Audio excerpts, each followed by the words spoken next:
Bem-vindo de volta ao Trabalho em Revista. Cerca de 50 mil pessoas recorreram à Justiça do Trabalho somente em Mato Grosso em 2016. Ainda assim, a instituição vem sendo questionada sobre a sua importância. Ela é importante mesmo? É sobre isso que a gente vai conversar agora com o presidente da Associação dos Magistrados da Justiça do Trabalho em Mato Grosso, Aguinaldo Locatelli. Doutor Aguinaldo, é importante? A gente começa com uma pergunta que a gente deixou no ar. Não só importante, como ela é essencial. Desse mais de 50 mil ações, aproximadamente 55%, os trabalhadores estão pedindo verbas rescisórias, ou seja, aviso prévio, salário, saldo salário, são parcelas essenciais à sobrevivência e ao sustento do trabalhador e da sua família. Que está desempregado nesse momento. Que está desempregada e com essa crise econômica que a gente está passando, com mais de 12 milhões, com previsão de chegar até 13 milhões, é mais do que essencial. É uma questão de sobrevivência do trabalhador que perdeu o seu emprego, né? E para o empregador também soluciona esse conflito. Então é de suma importância para todos os atores aí sociais. Doutor Aguinaldo, uma crítica que a Justiça do Trabalho é sempre alvo é de que ela é muito favorável ao trabalhador, muito protetiva. É preciso ainda, o trabalhador ainda precisa dessa proteção que é lá da década de 40? Essa proteção, ela vem, né? Começa antes até com os acidentes de trabalho, as caixas de assistência, né, criadas, depois surgiu a Previdência. Ela era importante, é importante e será importante, porque a nossa Carta Cidadã, a Constituição, ela é bem clara, que visa erradicar a pobreza, né? Resolver a questão da desigualdade social, valorização social do trabalho, dignidade da pessoa humana e também visa garantir a livre iniciativa. E a Justiça do Trabalho, por intermédio de seus juízes, eles simplesmente interpretam a lei. Então não há uma imparcialidade. Fazendo um paralelo, no Código de Defesa do Consumidor, a lei do consumidor protege o consumidor. Família, a família. A Justiça do Trabalho, por esse arcabouço constitucional, esse complexo de normas constitucionais, visa garantir esses valores. Erradicação da pobreza, valorização social do trabalho, dignidade da pessoa humana. Então, o magistrado, quando está interpretando, ele está interpretando a Constituição, está interpretando a lei. Então, ele está exercendo a missão constitucional dele de solucionar conflito. E conflito entre o quê? Trabalhadores, empregadores, tratando de verbas básicas de sobrevivência do cidadão. Então, não há um protecionismo. E é interessante também citar que os números comprovam isso, né? Dessas mais de 50 mil ações, aproximadamente um quarto são improcedentes. 40% é a chamada classificação plena, a conciliação. Há apenas em torno de 5%, 5% que são totalmente procedentes, né? Então, não há esse tratamento diferenciado ou visando apenas prejudicar ou onerar o empregador. Na verdade, há uma interpretação, de um modo geral, razoável, justa, para que solucione o conflito, como manda a Constituição, né? E outra coisa importante também, o Poder Judiciário não é para ter lucro, né? Nós não vemos uma vara criminal tendo lucro, uma vara de família tendo lucro. Não há um critério economicista, e sim uma missão constitucional de solucionar o conflito. Então, o Estado tem o dever e a obrigação de solucionar os conflitos. Mas é preciso ainda a existência dessa estrutura, dessa instituição? Essa é uma crítica frequente, né? Que ela é uma instituição que custa para a sociedade, né? E o senhor falou sobre isso agora há pouco, né? O judiciário não tem que dar lucro, mas é uma instituição que tem um custo para a sociedade. E a pergunta é, o trabalhador hoje ainda precisa dessa proteção?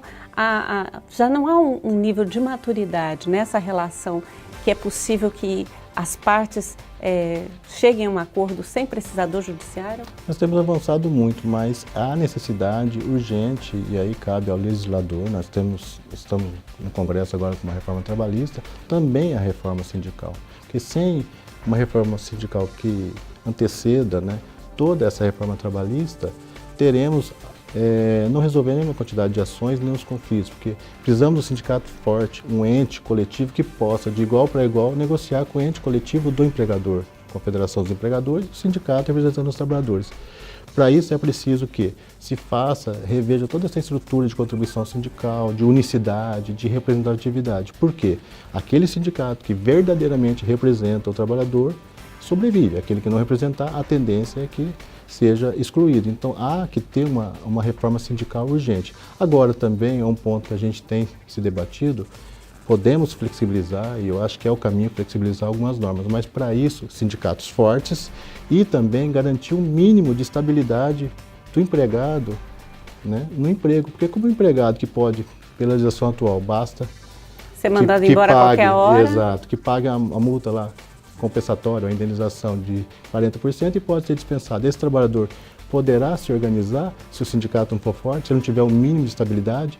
Exemplo, poderíamos aplicar o que prevê a Convenção 58 da OIT. Só poderá ser dispensado por motivos econômicos e técnicos. E a partir daí, permite-se a flexibilização. Vamos estabelecer um patamar mínimo, esse aí salário, férias, que é mínimo, né? Como nós podemos parcelar uma férias, sendo que férias são salário?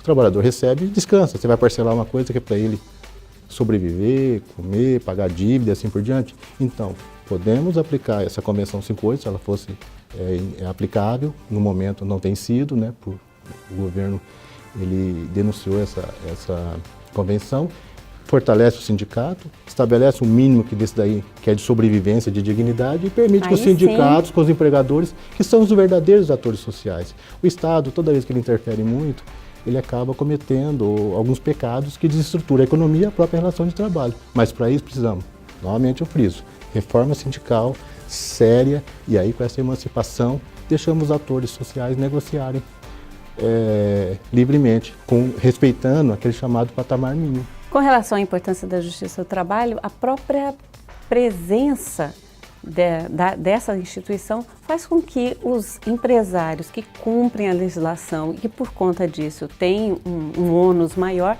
ele seja protegido daqueles que estão descumprindo. O empregador sério, que cumpre as normas, que paga seus direitos, será beneficiado, porque ele não terá uma concorrência desleal na venda do seu produto ou na prestação de serviço, a indústria e assim por diante. Então, o empregador que realmente contribui para desenvolvimento da economia é o maior interessado, junto com os trabalhadores, são os interessados que essa relação seja realmente transparente, igualitária e justa, né? Então é importantíssimo. Também outro dado, hoje a Justiça do Trabalho ela tem mais de 1.570 varas, está em mais de 4.000 municípios.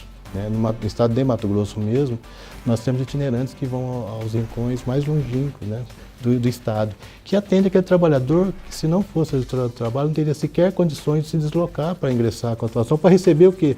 Verba alimentar, como eu falei, salário, aviso prévio, férias, assim por diante.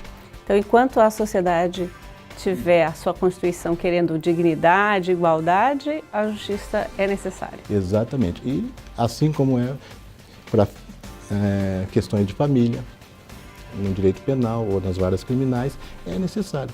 Porque a própria Constituição, e aí é uma Constituição cidadã, eu duvido que alguém seja contra isso, que visa preservar ou desenvolver economicamente o país. Garantir a livre iniciativa, mas por outro lado, qualquer contraprestação que a nossa Constituição cidadã exige, valorização social do trabalho, está lá no artigo da Constituição, a economia estará fundada, né, na valorização social do trabalho. Também a busca do pleno emprego, a erradicação da pobreza e assim por diante.